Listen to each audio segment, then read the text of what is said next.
ಶ್ರೀ ಡಿ.ವಿ.ಜಿ. ವಿರಚಿತ ಮಂಕುತಿಮ್ಮನ ಕಗ್ಗದ 19ನೇ ಉಪಶೀರ್ಷಿಕೆ ಬ್ರಹ್ಮವೇ ಜೀವನವೋದ 4ನೇ ಕಗ್ಗ. ಧರ್ಮ ಎಂಬುದು ಅದೇನು, ಕರ್ಮ ಎಂಬುದು ಅದೇನು, ಬ್ರಹ್ಮಾಂಡ ಕಥೆಯೇನು, ಜೀವಿತವಿದೇನು, ಬ್ರಹ್ಮವೆಲ್ಲಕ್ಕೂ ಮೂಲ ಮಾಯೆ ತತ್ಪುಲ ಜಾಲ, ಬ್ರಹ್ಮವೇ ಜೀವನವೋ ಮಂಕುತಿಮ್ಮ.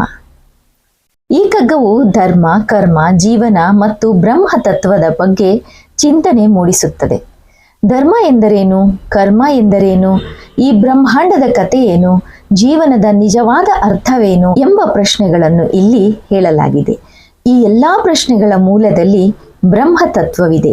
ಇಡೀ ಸೃಷ್ಟಿಗೆ ಬ್ರಹ್ಮವೇ ಮೂಲ ಕಾರಣವಾಗಿದೆ. ಮಾಯೆಯು ಅದರ ಶಕ್ತಿಯಾಗಿ ಕಾರ್ಯನಿರ್ವಹಿಸಿ ಅನೇಕ ರೂಪಗಳು ಮತ್ತು ಸಂಬಂಧಗಳ ಜಾಲವನ್ನು ಸೃಷ್ಟಿಸುತ್ತದೆ. ಜೀವಿಯ ಅಸ್ತಿತ್ವವು ಬ್ರಹ್ಮದಿಂದಲೇ ಉದ್ಭವಿಸಿದ್ದು ಅಂತಿಮವಾಗಿ ಅದರಲ್ಲಿ ಲೀನವಾಗುತ್ತದೆ. ಆದ್ದರಿಂದ ಜೀವನದ ನಿಜ ಸ್ವರೂಪವೇ ಬ್ರಹ್ಮ ಸ್ವರೂಪವಾಗಿದೆ. ಈ ಕಗ್ಗವು ಎಲ್ಲದರ ಹಿಂದಿರುವ ಏಕ ಪರಮ ಸತ್ಯವನ್ನು ಅರಿತು ಆತ್ಮಜ್ಞಾನವನ್ನು ಹೊಂದಬೇಕು ಎಂಬ ಸಂದೇಶವನ್ನು ನೀಡುತ್ತದೆ.